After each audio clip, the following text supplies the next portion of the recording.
time you and I met was in the Pleasant Garden in Lagos, at the time when you were information chief for the Nigerian government. I had hoped to see you again, but I must say in happier circumstances than at the present. At that time, did you have any premonition, any feeling that something like this would happen? No, I didn't have any feeling that something as disastrous as this would happen, but everyone had a feeling of impending disaster from the way the census figures were being rigged, from the way the election results were being played about with. Everybody felt that something was coming, something really ominous, but nobody could predict the depth of it.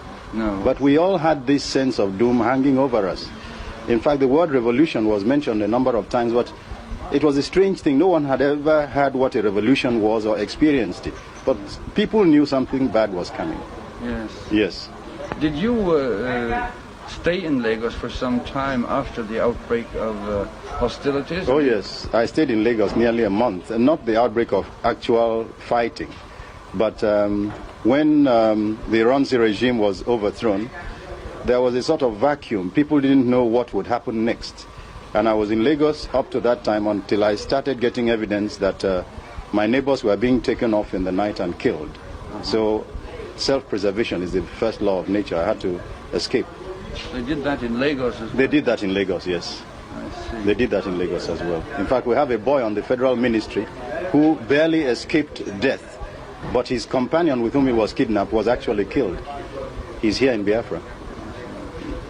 So when the word genocide, which we hear in connection with the war here, yes, is a word which people always will have difficulties in accepting, in a sense. But what is your real opinion on it? Well, my real opinion is that once Biafra has succeeded in proving that there is an intention for genocide, this is all we need.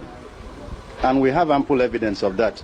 Genocide is the ethnic extermination of a people. You prove genocide when everybody has been killed. Biafrans do not want to wait until everybody has been killed. They have seen the signs of the intention. Our people were killed in hundreds of thousands. The war has come. It isn't a war of unification, as we are told. It is a war of extermination. Our girls are being abducted and married off to strange people. All the various things you do so as to commit genocide are being done. We don't want to wait until it is complete. Therefore, we have the intention. By the way, all this began many, many years ago. As far back as 1947, Biafrans were attacked in Kano. In 1953, the same thing happened. Genocide is not spontaneous. It's a subtle process, which is a result of government propaganda. A government now uses the organ which should be used for protecting a people. It turns in that organ against the people and starts killing them using the government means.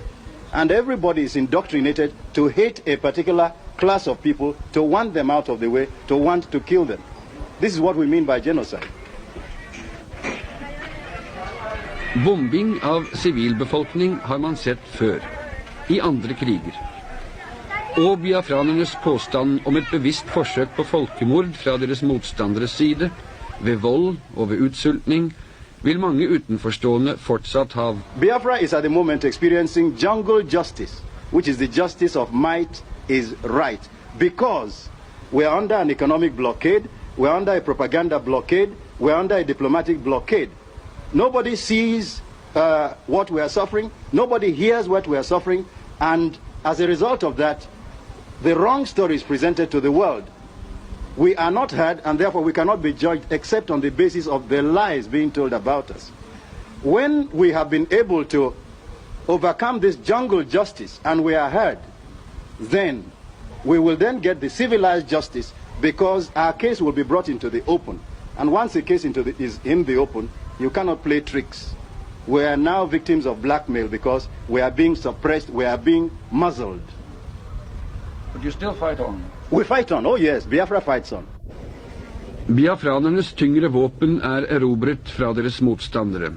Tilførsler får de også gjennom det internasjonale svartebørsvåpenhandlere Og det sies også fra Portugal og Frankrike, skjønt de fleste våpen man Last time you and I met,